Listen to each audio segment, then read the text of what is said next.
Hey, good evening, everybody. Josh, you gave me that look for a second like I wasn't on, but I am on. It is Thursday night, and it's Inside the Red Zone from Unlock the Middle. And Thursday night's about reaching out around the country and finding people to come on our show to talk about educational topics that just make sense for everybody. Hey, my name is Dean Packard, and I am the proud principal of Bay Path Vocational Technical High School. I've made the switch, Josh, although my contract has not ended yet, but my time is starting to move in that direction, and I'm really excited about a new opportunity in front of me. But more importantly, I'm excited to connect with people that make me a little bit better, and that's what we do here, amigo. It's great to see you. How are you two nights? Fabulous, Dean, over here, and Josh Tawad, proud principal of Memorial Pathway Academy in Garland ISD, Garland, USA. PD today with all the administrators. Garland put in a great show, teaching evolving leadership. So it's a great thing for myself to reflect, not only that, on all the great things that I learned last week on TASSP. Great things going on, self-reflection, seeing what the next year has in store for us, but most importantly, reflecting on 22-23 and getting ready for 23-24, seeing what's going to happen. So for me, it's one of those times where I just sit back, think about what happened, but most importantly, we have to start preparing for 23-24. This is that quiet, calm time, but still it's very busy as we prepare and hiring. I can't find teachers still. Oh my Lord. Yep. I'm seeing it. It's another world at a high school level than it was at middle, but it's finding a physics teacher, a chemistry teacher, people of those high value, and in a classroom, you just can't find them. They're just not out there. It's so hard. So when you do find one, grab them quick and lock them in because it's so important for the kids to have that experience. But good point, Josh. But it's just one of those things that today, we normally, I mean, you and Chris, this awesome show, these ideas that you throw out every week, all these things that you've created. But you know what? That's nonstop USA, as we always say, whether you're in New York or Florida, whether you're in Alaska or in Hawaii or anywhere in the 48. It's not about the USA today, because today it's a global. Outside the contiguous United States of America, man. Wow, there's a world out there that is just clamoring to be found, right? And it's more than Texas. It's more, well, we know Texas is its own nation, so we got that, man. You've made that clear to us with your own rules. But I'll tell you what, let's bring in our panel and let's get them rocking. Josh, why don't you take the honors, man, of getting them started? I'm going to bring them in one by one, and here we go. Here, we're clicking and we're looking, and the smiles are there. Welcome, everybody. We appreciate you being here. Awesome. Thank you, ladies, for being here. We had past guests, and you know what? This is the beauty of social media. I don't want to destroy it, and if I do, please correct me. Junaida, correct? Yes, I'm Junaida. I'm Junaida. Yeah, just call me Jo. So so you see, it's one of those things where she connected with me on Facebook. Yeah, of course. It's great. It's great. Oh, yeah, it's great, really. And Mel's all over, passing her knowledge, bringing people together, making sure that she's supportive, and she's going to start smiling or laughing right now real quick. And we have Sheila, we have Livia, part of it's just great stuff. But you know what? I do not want to take away the spotlight right now. We're going to have some great conversation of what goes on in your country. But you know what? We're just going to head it up there to that principal in Massachusetts to get us started. Tri-founders of this show. So, well, again, ladies, welcome. Welcome. Thank you for coming here tonight. Thanks for being with us. And thanks for sharing your story and a little bit about you. Jo, why don't we start with you? Where you're from, your origin, your story, what you do, and how you impact people where you live. Okay, so good morning to each and everyone. I am from Philippines, and I started my career as principal or school head way back 2013, I think. So, but before that, I was just a classroom teacher, a master teacher.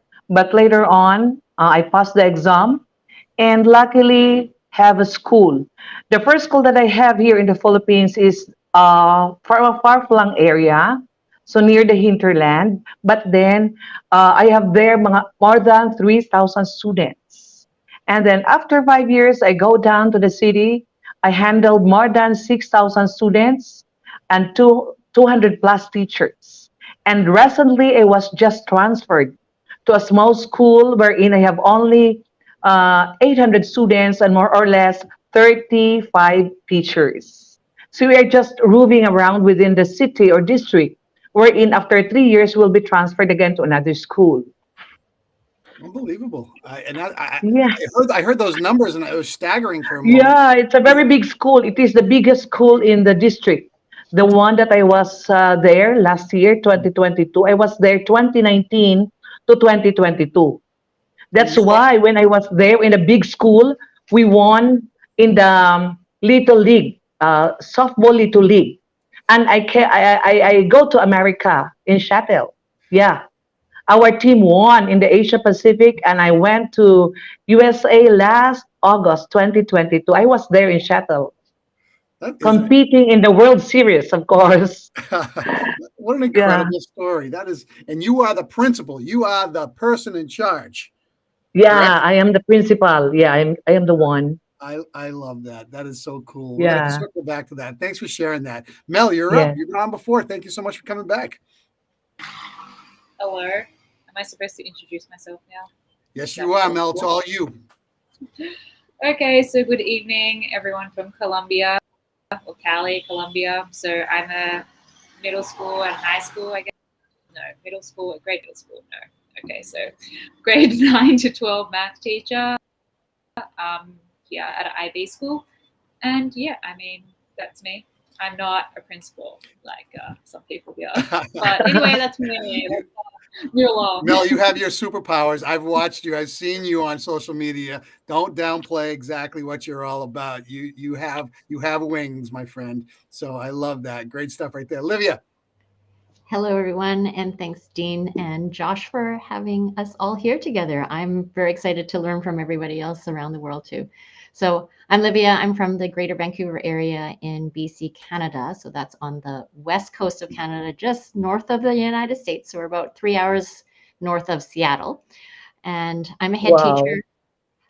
teacher. I also, so what that is it's like a vice principal role. So I have 3 half days in the office, and then the rest of the time I am in a grade 2-3 class, and they bring me the greatest joy. So every day I get to make an impact, and I get to live out my passion in teaching and just loving kids, and just providing great learning opportunities for them.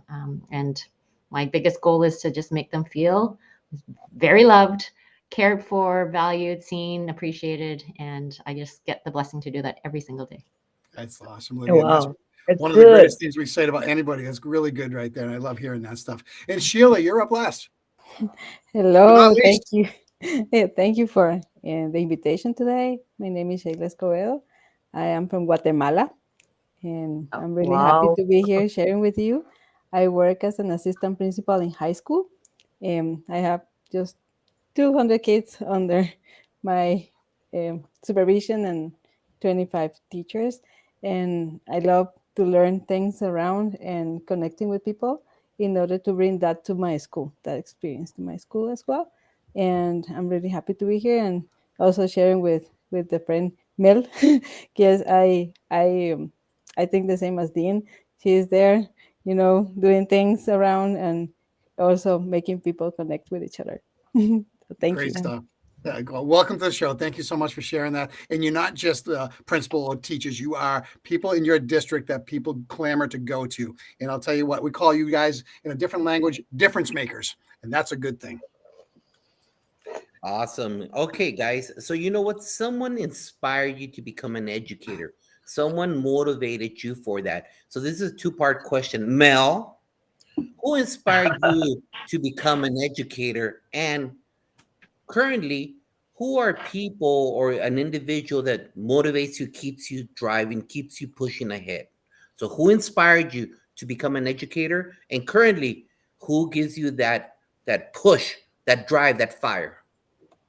So I honestly didn't have someone, I think during my school life or whatever, that really got me to go like, oh yes, I want to be a teacher. I know that some people do. They have like that one teacher that inspired them and just changed their life. And they're like, yes, I want to be a teacher forever. But no, I didn't have like that special person. I was just interested in helping people, that are, boring sort of style reason. But I mean, yeah, I mean, I had other ideas of like becoming other things like a lawyer or a multimedia designer or something like that. But I ended up getting like the score to get into teaching, and I was like, I can do this maybe. And I mean, teaching being a very challenging profession. So I guess that leads to your other part about like, so what makes me like continue, with this? I mean, there's been various times where I've wanted to quit teaching. I'm sure that many people or some people have gone through that at some point during their career. But I guess the people from my PLN or people that, some people that are here, that inspire me to keep going and to keep trying. And I think like some of you are talking about at the start, it's like reflective practice, right? So like talk to that what they're doing in their classrooms or what they're doing in their schools, get you to think about, oh yes, I can try that thing. Or, they sort of encourage you to try things and to inspire others as well. I think like without those people, like whether it's, I don't want to like pick out one person or something like that, but it's just like the community, right? Whether it's like at your own school, so where I'm working right now, or the people in my virtual community, like you guys. So anyone that's on Twitter that, reaches out to me or I reach out to them and we maintain a connection, we see what we're doing in each other's classrooms. I think that's really what keeps me going like, to keep things interesting. Some people think like mathematics is like, when they hear that I'm a math teacher. But, you see like what all the creative things that other people are doing, and that just pushes you to keep trying and grow. Beautiful. Thank you. Livia? Very similar story to Melly, where there isn't one particular teacher. I have had many, been blessed with many great teachers that have inspired me to be a better person. But I think it was maybe something in my heart that just kind of led me to teaching. And I started working part-time in order to pursue whether or not this is what I wanted to do. So I started volunteering 2 days a week. And as soon as I stepped into the classroom, I just knew there isn't anything else that I wanted to do. And so I've been teaching for almost 25 years and still loving it. And every year is like the best year. Like last year was the best year. The year before that was the best year. And this year is like the best year. So it just so much joy in what I get to do. And then in terms of what keeps me moving ahead and being inspired, and very similar to Mel, it's all the people in my community, in virtual community, Teach Better team, the colleagues that I have. And, honestly, I have to say that I also inspire myself, that when I learn different things, and sometimes, when you learn from other people, some people call it stealing, like I'm stealing people's ideas, but I like to think of it as inspiring. We're all inspiring each other to be better from the ideas that we share and from the community that we get to build with each other. And that camaraderie and that drive to be better teachers so that we can support each other in the great work that we get to do. Beautiful. Love it. Joe? Yeah. Okay. So what really inspires me then, going back to my early years, as one of our friends have said, it is something in our heart, right? Because teaching is a vocation for me. Because here in the Philippines, to be frank with you, we are in the public schools and we're dealing with the poor ones, no? Poor children coming from far-flung areas wherein they really need attention, they really need love, they really need care. So when I started my career as a teacher way back 1989, so now I will be turning into 34 years in the service, yes. So then by then I was really every day inspired, looking at the children, looking at the high school students I am handling in, wherein they have various needs, no? Not only probably learnings, but so as also that love, that care that they long for in their family, because most of our children in public school, their parents are not really probably in a standard, in a way of, should I say, not living in a standard way, not? They are just, some of them are just walking from home to school. Their parents have not worked, or if their parents have worked, they also work in sugarcane fields, agricultural lands. So meaning that passion ignites me to teach more and love more the children. That's why it inspires me to pursue, no, not only as a teacher but later on to become one of the school heads, wherein I will not only serving the student but as well as teachers.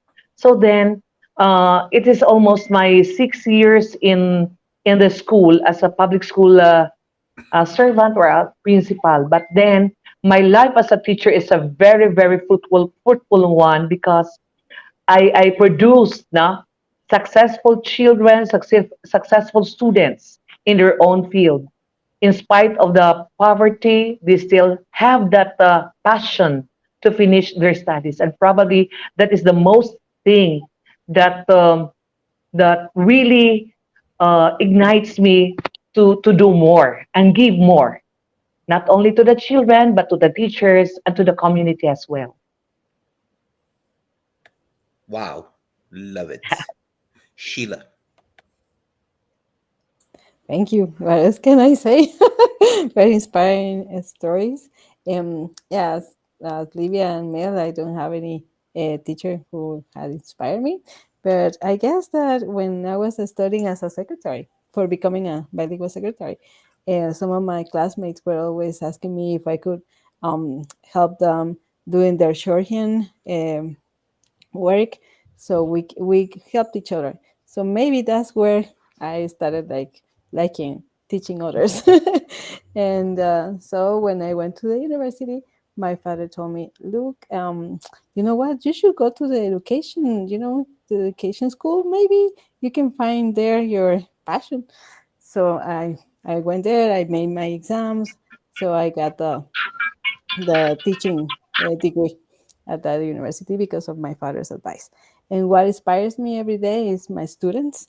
In Guatemala, we have to look for other ways of getting our students do and grow, not only in the agricultural field, but nowadays we need more people who are and more like entrepreneurs and to see for their future. So that is what I really like about being in the educational field, that you can see those people, those minds growing and become more creators than just consumers of technology or of content. So that is what really inspires me. Is that kicking it Thank to you. me? Am I up next? I'm watching. I'm watching the flow here. I'm really trying to listen to this. All right, here's my question for you. How does education work in your country from kindergarten or beginning to the university level? If you can give us a quick rundown, because every country is a little bit different. The idea is connecting with kids and creating student experiences for kids. But let's hear it from every country and what it's like. Joe, why don't you start? Yeah.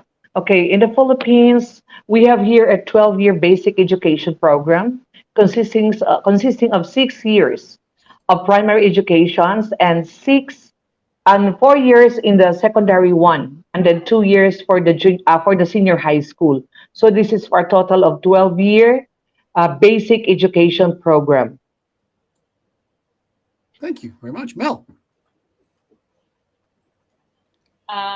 Well, I would be making up stuff probably because I'm an Australian, but in Colombia, like the system that I'm in, which is the IB system, I can talk about the IB system, but the Colombian public school system will be a little bit different.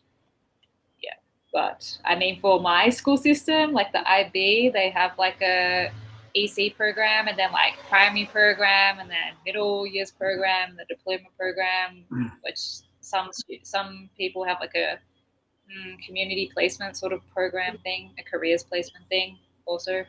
But yeah, No, I'm glad you said that, because I'd love to hear from each country where like vocational training comes in for individuals versus academic, and if it's offered at all as the kids migrate through the school system. If you think about that, is it high school when they start looking at career and readiness? Do they start looking at vocational side of things, or is it just public education? You're just getting academics, and just circling back, Mel, you answered it a little bit, but you can actually look from Australia to where you are now in Colombia, and the difference between the two.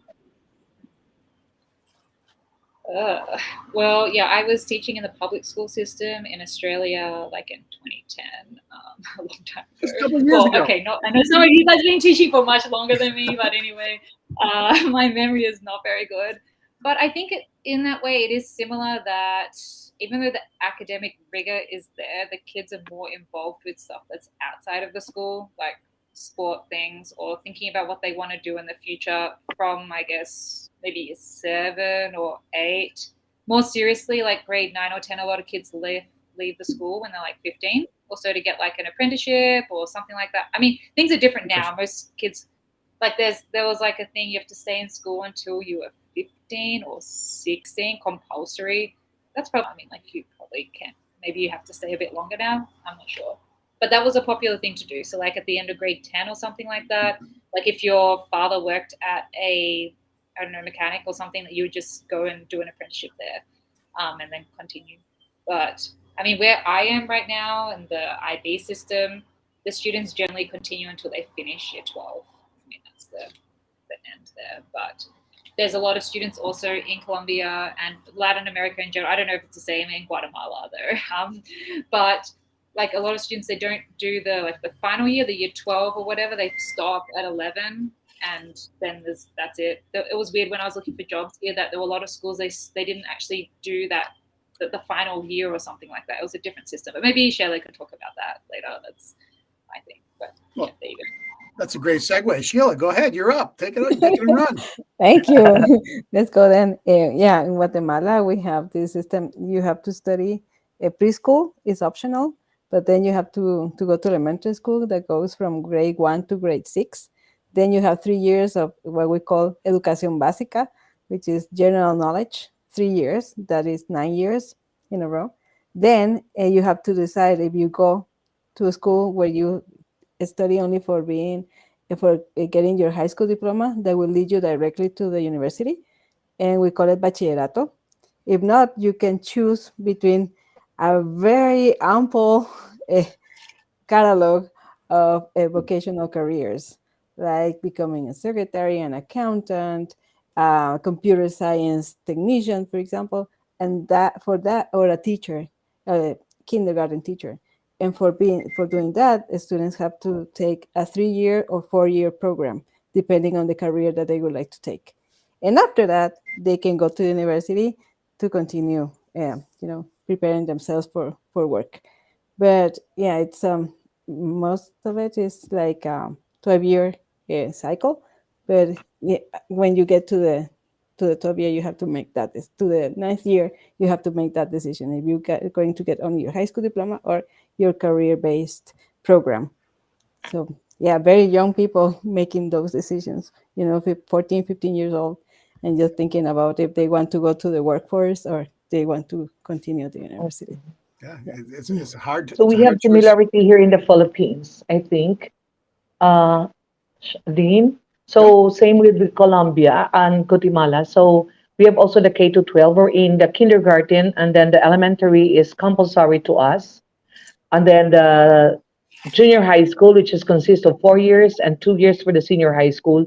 These are all free to all students. And then at the end of the senior high school, you will really find the path, whether to go on vocational courses or whether to go on academic track. Yeah. Thank you for the clarity on that. That's a very important part of it. Olivia. That sounds very similar to us, Joe. Here we have kindergarten to grade 3, which is our primary, and then 4 to 7 intermediate. And most of our schools are elementary schools here. And then you go on to grade 8 to 12, which is high school. And very similar to Joe, that after that, you then decide what you want to do, if you want to further your career going to school first or go into the workforce and whatnot. But yeah, very similar. And most of it is free. We do have private schools as well, where you can pay quite a bit of money for each year of schooling. In Guatemala, we have a combination of free and private schools offering the same, but the public school, according to the Constitution, goes only for the elementary, and then educación básica, the other 3 years are optional. So we have just a few schools from the government that offer those programs. Most of them are private. Got it. Awesome. So let's look back real quick. I know you've I don't know. I think most of the U.S. is closed. This is the last week for most of. I've been seeing on social media that most schools are done in the U.S. this week. So let's talk or think about 22-23. Think about two positive things that you tell us. Two positive events, situations that you faced, and two obstacles that you faced in 22-23. This is time to reflect so as we prepare for 23-24. So Sheila, what were two quick things that you said, wow, this is why I'm in it. This is why I'm an educator, baby. And then like, oh my God, do I want to be an educator? We had two great things, two obstacle things. Talk to us, Sheila. Yeah, well, I think that one of the projects that I really enjoyed with my ninth grade team was this MUN, Model United Nations, um, what project, integrated project.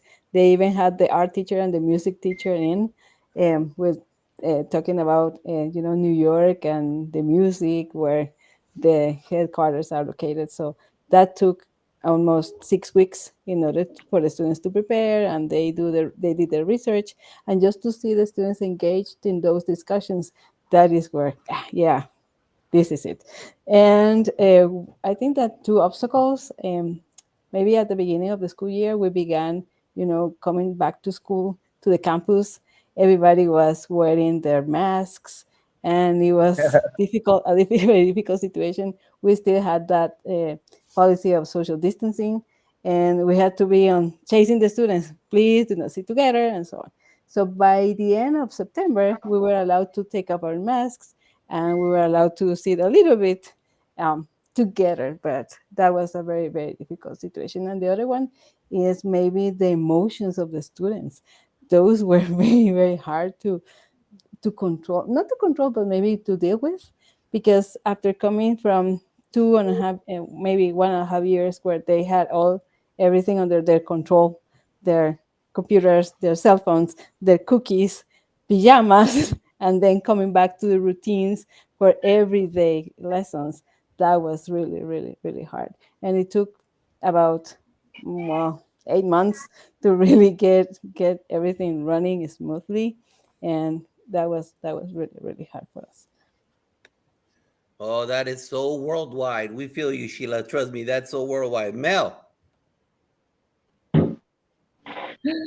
So, like what Jelly was describing there about that transition coming back, that was for me maybe the previous year. So this year was like our second year, really, where the kids they're transitioned, I guess, already more. But there are some students, of course, that are still acting very immaturely and still not quite understanding how it is appropriate, to act. I mean, like I have grade 9s who are 15-year-olds, and then I have 11s and 12s that are 17 and 18-year-olds. It's like the 9s. Yeah, those interesting groups. But anyway, positive things. So we're talking about our school, right? Not like outside of our school right now. So what was positive was interesting with my 9s. Like my previous year, my 9s sort of disconnected group and weren't very engaged. It was quite a challenge. It was an interesting year, but still it was a challenge. Whereas this year, I had slightly smaller groups, and I have one group that was like standard maths and one group that was like extended. And it didn't matter like really their ability or their belief in themselves about maths. They were simply engaged, which I found surprising after like what I'd seen in the previous year, and I had these new people coming in. So that was nice. It was positive. And throughout the year, most of them like maintained that thing, and they celebrated, when they achieve something. Because a lot of them are not, they don't feel like math is a stronger subject, so they all have strengths in different areas. So that was positive. That was great to see. My 11s, on the other hand, them coming from grade 10 to 11, I think for them was quite a struggle. They really struggled with that transition. They had this perception, I think, of themselves in grade 10 and their math skills, and then they got into 11 and then got hit very hard with the reality. I don't know. So it was being quite a tough year, I think, for a lot of them. But they have grown throughout the year and they've shown improvements. But yeah, it's just it's been quite interesting, quite difficult, and the 12s, I had a group that I didn't have in 11 that came to me from another teacher because that teacher had to go and teach something else. So getting like with them in their final year of school, you know, and then I'm taking on, I was just like, oh, this is a bit weird, you know, I don't see you guys around, but you know, you're not really my kids. But a lot of them, you know, we developed an interesting relationship, I guess, throughout the year that worked somewhat. I mean, we just had like the yearbooks given out, and it's really interesting some of the messages that they wrote in there, like the 12s as their farewell about our class. But yeah, I think the biggest thing is about those connections, right? So it's like how they develop throughout the year. And like for me, because I'm leaving the school, so like the 11s that, you know, I only have a very small group of 11s, but the connection that I have with them, and I was just saying, you know, at least, you know, next year, maybe you can build another connection with some of the teachers that are here. It's not going to be a new teacher, it's someone you already know. So I guess that's okay for them. That was, I don't even know if I said positive and negative things. Anyway, that's my story with my students. There you go. Love it. Hey, Dean, are you engaged as I am with when she says 9s and 12s? 9s and 12s. Right, we're so used to hearing freshmen, sophomores, yeah, juniors, seniors, yeah. No, it's great for I is. love this. I mean, it's just a different vernacular. That's all. Right. It's you know, kids are kids, levels are levels. So no, that's all right. 2 positive, 2 obstacles. Joe. Yeah, okay. So my experience as school head is different from a teacher because number one for me is the learning loss, right? So for 2 years and a half, we've been closed. No, nobody comes into school, only the staff and the teachers. But then on the part of the students, we have that learning loss. So meaning it's a very hard experience for us as a school head because we have to do our best. No, we are just doing our learning through modules. So you cannot explain everything to students, even just module on a module basis. Number two is the access to technology. We know very well that our students are not really well off in terms of technology because they are in a far-flung area, so the internet there is very intermittent. Now they have no signal at all. So for me, that is one of the problem also that I encountered during the um, modular type of learning that we have. Also, another one is the mental health and well-being of our students as well as of the teachers as well. So it's a big problem for us when they come back to school. They have that already long exposure to computers. That's why it's very hard for the teachers sometimes to discipline them because of what they are trying to do, especially the games, the violent games that they are in the on the social media platform. And also we have there also the training for the teachers on what to do, especially most of the learners, or there are some of our learners were not able to, or probably should I say, far behind on, especially on the uh, s- reading and numeracy, or literacy and numeracy. They are lag behind on that. So the teachers, we need training for the teachers for that, for them to be able to cope everything that happened beyond the 2 years wherein we are trying to suffer the COVID. So it's a big problem for us here as principals in Philippines. I mean, it's a big problem everywhere, and we're all stumbling out of that, and we're all seeing the fallout of kids becoming re-regulated and learning how to learn. And you know, Yeah, a quick shout out to all the teachers who've done a great, great, great job. yeah, Making really. sure our students stay in a fair way and still can reach high expectations, but still can adapt and adjust to ensure that kids can be successful. And you know what? Double thumbs up for all those people because they are the key to successful schools, and there's no doubt about that. And very Yeah. quickly, this is like a 30-second question for all of you. Talk to me about what you're doing to prepare for the upcoming 2023-24 year as you start thinking about yourself, your own journey, and what does that look like? Sheila, you're up first. I saw the smile. I got to go to you. Not that anybody else was smiling. I'm picking corners here. Okay, preparing myself. Yeah, there is a big change in my job position. Next school year, I'm becoming the director of learning and teaching. So that's big Wow. issues. And well, just getting the schedule done and see if the rest of my colleagues as principals are in the team and how we can work together. That's a big challenge. Awesome. Olivia, I'm going to go back to you, and I apologize to you for cutting you off. I did not mean to do that. I got caught up in something right here. So you have 2 questions to answer. Josh's and mine. Go. No worries at all. We actually are very blessed because we were only out of the school for really, part of March and April, May, and then we actually reopened schools in June of that same year, 2020. So some kids came back, some kids didn't, and so we did kind of a hybrid thing. But come that September 2020, we were all back into school. So it has taken a while. Last year it was still very cautious. So this year was actually the first year that we feel like we're somewhat back to normal. The bringing back of assemblies and field trips and parents in the building and like having parents come in for parent-teacher interviews and student-led conferences. So this year has been quite a blessing to feel like we are pretty close to back to normal. Sharing food and things like that. So very, very blessed where I am. And then in terms of 23, 24. Boom. Yeah, I am still in school. So I go until the end of next Friday. Friday is my last day. So I'm not quite there yet, but I am looking. Josh thought I was the last one in school. Okay, Olivia, you are. Yeah.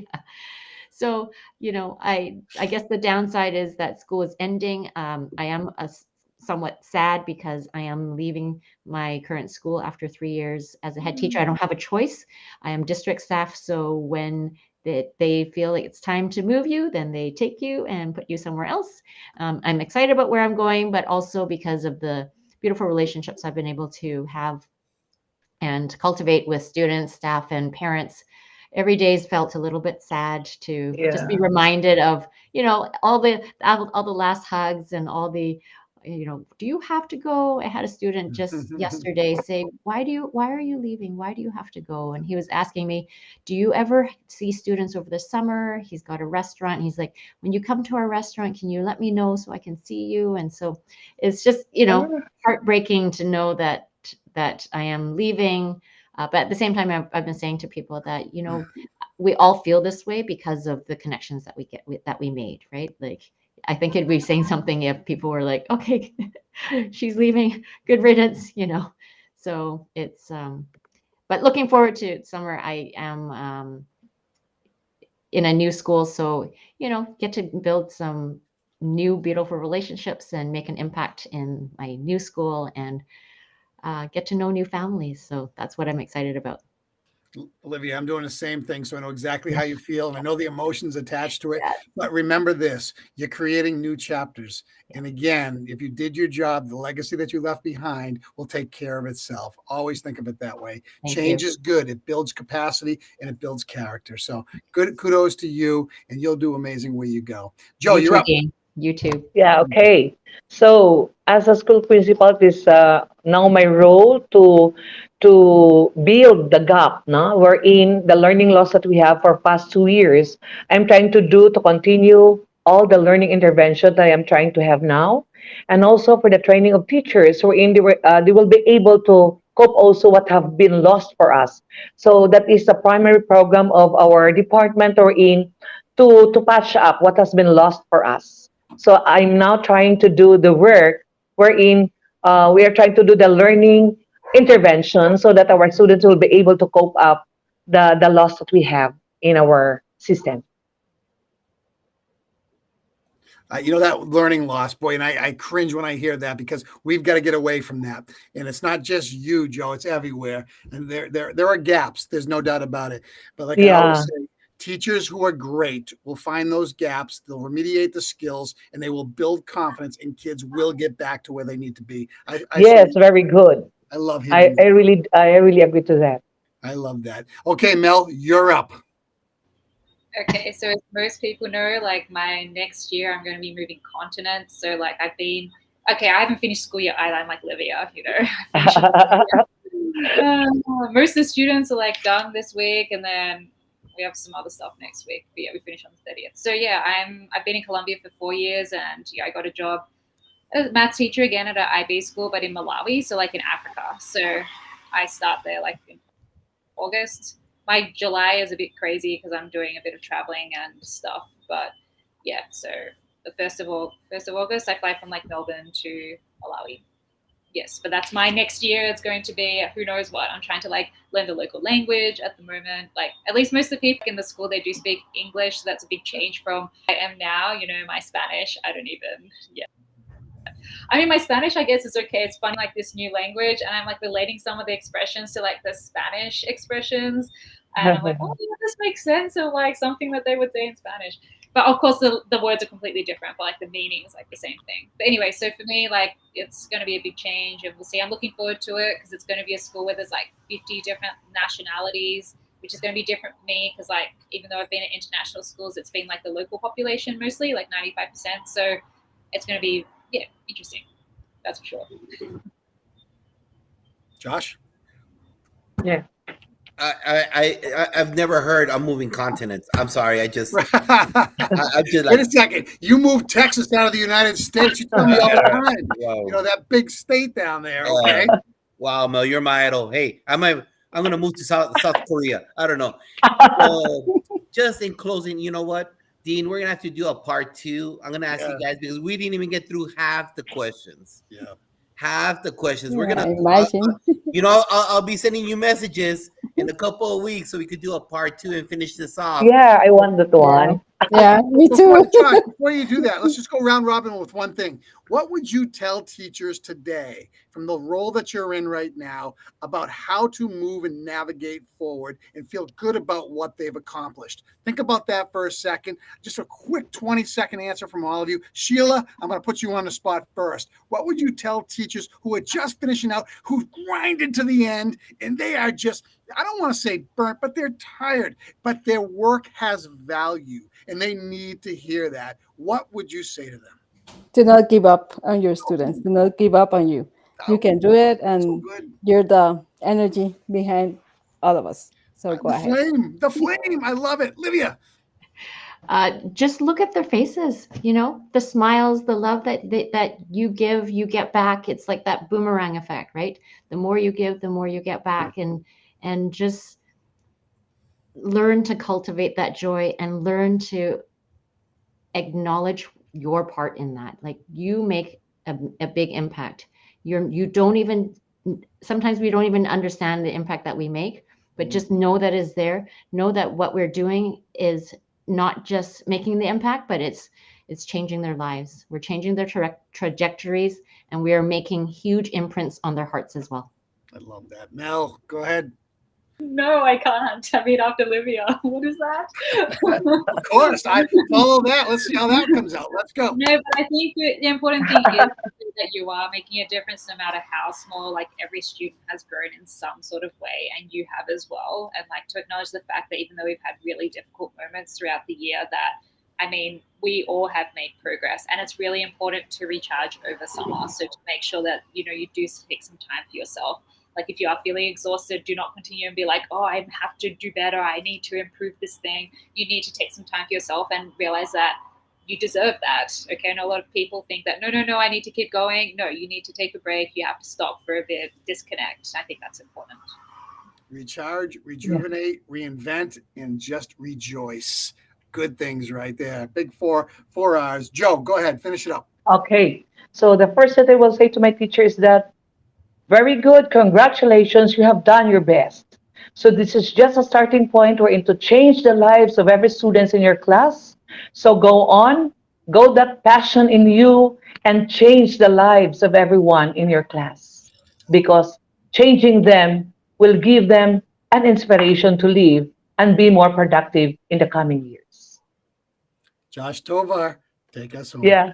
So just real quick in closing, I know some of you, like Mel, has created a lot of PD on YouTube. I'd like for you to share those things that are out there, please. And if someone in Malawi wants to connect with Livia, or someone in Kenya wants to connect with Joe, please, if Yeah. you're part of a team like Livia is, supports different organizations that help educators, let them know about it and how they can get a hold of you, Livia. Yeah. Yeah, I'm very active on Twitter. Maybe not so much in the last month because of the June busyness, but my handle is at Livia Chan L. I also have a website that's livechan.com, and I'm happy to support anybody who needs help and just wants to talk. And so loved this and to learn about other people's perspectives and your experiences in your countries. So thank you, Dean and Josh, for doing this. This is That so guy right important. there. Come on. It's not about me. Sheila. Thank you. My handle is at Escobedo GT. You can find me on Twitter. That's the social media that I like the most. And I'm also a GEG leader, Google Educator leader in Guatemala. So you can look for us as well on Twitter. We are serving webinars and also training for being a Google Educator certified teacher. So you can look for us as well. So happy to be here and connect. And just to let you know, today I got a sticker from Australia. Imagine who sent it to me, and it made it to Guatemala. So yeah, we can connect. Yeah. Very good. The world's a small So, place. Joe. yeah. So thank you very much for this opportunity. I'm looking forward for part 2 of this because I really enjoyed the talking we have. And you can catch me in my Twitter at Gesendo001. So I'm always available for you and looking forward again that we'll be meeting soon. Mel. Yes, I can't believe that took 6 months to arrive, Shayla. But anyway, so yes, if you want to reach me and connect with me, which you're most welcome to, I love new connections. You can reach me at my handle, which is right like underneath my face, and I'm not going to try to point because I'm going to point in the wrong direction. But it's at Fangui, and yeah, I'm open to whatever. I mean, like, yeah, connections. Yes, international is amazing. Okay. What do you think about that, Dean Packard? You know what? Hey, it's the red zone, but it's no, sir. Sir, this What? is the global. It's goal, goal, goal, goal, goal, goal, goal, goal, goal, goal, goal, goal. Oh, football. Yeah, I like that. Soccer. Nice. So we didn't score a touchdown. We won the penalty kick and shootouts. We scored the 1 goal. Awesome. Thank you to all our guests for being here. But hey, Dean, it's not over. It Never is over, not Josh. over. Sunday, 7 p.m. Eastern, we have the flagship show with Luis Torres. He will be joining us coming on down. So please be part of the joy, be part of the education, be part of the learning. Thank you for everybody and look forward. Global Educators 2 in a couple of weeks. Let's go home, Dean. Hey guys, ladies, Yeah. Thank you so much. guys. Listen, have a Thank great you. week. Livia, Sheila, Joe, Mel. Yeah. Thank you, for joining Dean. us. Keep making a difference. And most importantly, keep making kids feel special because that's what it's all about. Hang on for us for one moment. We're going to sign off for now. Have a great week, everybody.